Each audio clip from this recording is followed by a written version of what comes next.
Hello everybody and welcome back to the channel. My name is Mike, just in case you are new here. And there's a few things I've got for y'all. I ended up talking to my oncologist yesterday. I was supposed to go see her in person, but after waking up at about 8 o'clock yesterday morning, my insides were sore and inflamed for some reason. I don't know why. I took some ibuprofen, it helped, and I was good throughout the rest of the day. She decided to make our visit a televisit, so she called me about 5:30 yesterday. For one, she started off with the CT results. She doesn't really feel like there's cause for concern when it comes to the CT because everything seems to be the same size. It hasn't really grown. No, it hasn't shrunk, but it's still the same. So for some reason, apparently I missed it in the results whenever I read it, but they had apparently put in that there was like the cancer was progressive, and she was like, I don't understand why they think that because it hasn't done anything. She even looked over it herself, measured it, and all this other stuff. She was like, it's the same. There's no reason for it to be called progressive. So she didn't know what they're talking about, but she feels like the tumor itself hasn't done anything, so we're good there. Now, there was that spot that they were talking about that internally could be inflammation or infection. And apparently what that ended up being, or what that is the tumor is kind of next to my old ileostomy, and that part of the small intestine is a little pissed off about it. So it's inflamed, it's irritated and whatnot. She said as long as I don't start running a fever or anything of the sort, I should be okay. The thing that sucks about that is I would opt for, getting surgery to close that ileostomy back up and see if they couldn't move it away from the tumor somehow, some way. But as I've stated in past videos, it is way too close to the tumor. And if they were to try and do the surgery, there is a possibility that they might nick it. And if they nick it, then it just spreads like wildfire. So they don't want that. Right now, the cancer is contained and in one spot, and that's why they want to keep it that way and not risk that kind of surgery, which sucks because I would like to go back to one bag, but I'll stick with the two if I have to. Other things that we're talking about is she feels like I need to stick to the every other week schedule. She did say it's up to me. She said that she feels it would be best if we keep hitting it with the chemo and just do what we're doing. So every other week I would be getting chemo still, but she did say it was up to me. We could go to the every 2 week schedule and see how that fares, which I have this coming up week off, which technically will be 2 weeks. And then I start on Monday on the 7th. So as long as I feel like I'm doing okay throughout this week, I might go ahead and do the 2 week or every 2 week schedule, but we'll just have to play that by ear. I was supposed to do blood work yesterday whenever I saw her, which was kind of weird because I was like, why are they going to do blood work now, seeing as I don't have chemo till next week? Well, apparently it wasn't for a chemo reading. It was, it wasn't for blood work to make sure I'm good. White blood, red blood count, all that stuff. She wanted to do a test to see if the cetuximab is still working, because apparently they can do a blood test where it shows if the cancer has mutated. And if it's mutated, then unfortunately the chemo is no longer working no matter how much you throw at it. Hopefully that's not the case, but if that happens to be the issue, there's two options that we're getting ready for. One is I fill out this paperwork that we will send off to the company that makes a chemo pill called Lonsurf. And Lonsurf is a daily chemo pill that I'll be taking, but I've been on that road before trying to get this medicine, but we couldn't get it because it would never go through for some reason.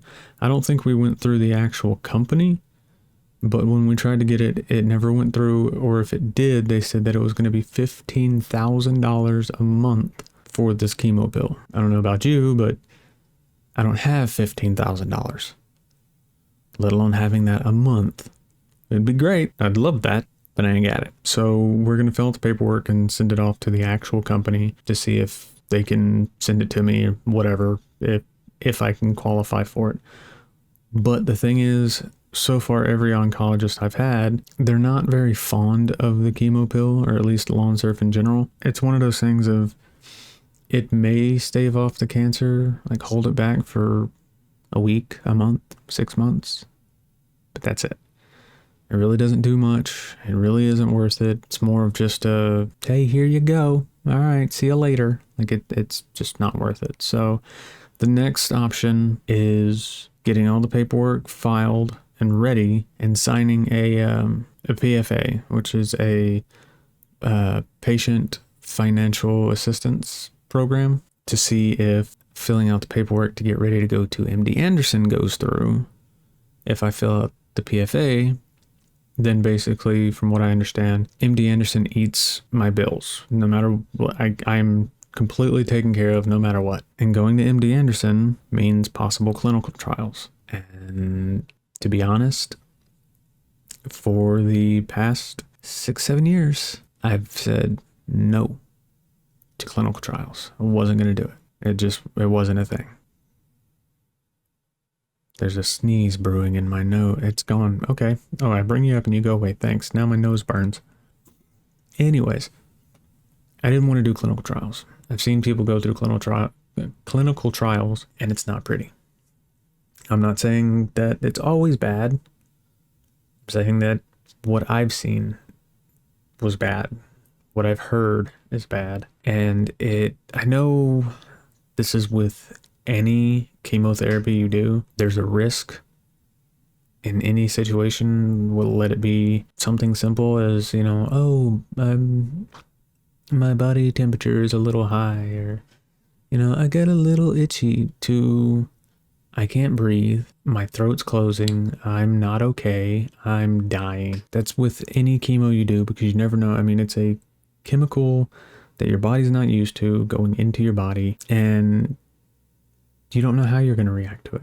And that's the thing about these damn clinical trials, is they say this, and this could benefit, but they always hold back on like the major side effects, which rarely affect people, but it's one of those things that still needs to be brought up. Like, yeah, you might get, slight heart palpitations. Yeah, you might get a headache. You might get a slightly blurry vision. But you need to be told the truth of, like, you might get hives, you might get bruises all over your body, you might bleed randomly from parts of your body you didn't know you could bleed from, or that shouldn't bleed. I don't know, you know what I mean? So I'm worried about that. I've never wanted to risk clinical trials. But if we're at the part of this journey where that's my only option, and I'm not saying that there's not other options, you have holistic stuff, you have stuff that you can do at home, like different remedies there, here and there, but medical wise, like hospital wise, if we're at the journey where we're at the part of the journey where that's my option, I'm at the part where I'm saying screw it, might as well throw the whole kitchen sink at it. I've thrown everything else, I mean, why not? So it's concerning, it's worrisome, and it's there, it's in the back of my head. But me and my oncologist are both hopeful that when we do blood work this coming up Friday, she will do the test to see if the cancer has mutated, And we're very optimistic that it hasn't, and we can just stay on the normal chemo regimen that I'm on. And what we noticed after the hurricane hit, when the tumor just like got all pissy, was basically it got mad, it showed its teeth, and now it's starting to back down. That's the hope. That's what we're looking forward to. So yeah, we'll see for sure. Other than that, my arm, I don't know if you can see. Yeah, you can see the bruise. Yeah, so that was a vein. I mean, it's still a vein, but it got blowed smooth out. Whenever I went to go get a CT, they went to go start the IV, and my vein moved over a little bit, and instead of taking the needle out and trying again, they just kind of went, I'll just try and push it over. Like, I'm just gonna work the needle over. And I mean, you saw it immediately. It, like, my skin went and just, it blowed up. It's not good when your vein blowed up, okay? It's not good. And I even told him, I was like, it blew, didn't it? He goes, no, I think we're good. And he tried to flush it, and you just saw the skin like raise up more, and he goes, oh yeah, it blowed. It done fucked up. It's like, what, man? It's sad. Like, I've been doing this for so long. I'm not a phlebotomist. I could do this. Like, just give me the tourniquet, give me the needle, I'll stick it, start it, and ready to go. I'll be in and out in 5 seconds. But they ended up finding another vein and getting blood there. So I've had way too many of my veins blow. It's crazy.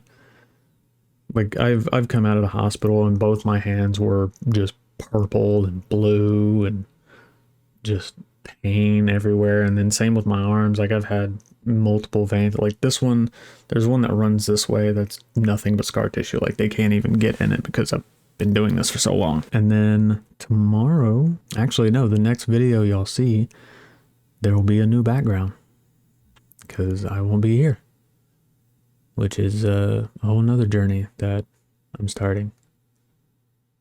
Not necessarily worried about it. I think it's going to be worth it. Just change.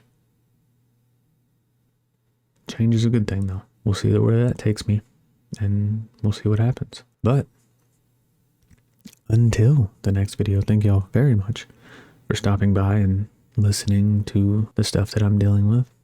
I appreciate y'all being here. Always keep an eye out for them silver linings. And until the next one, I will see ya. Bye. I don't know why I gently caressed my microphone when I put my hand down, but it happens.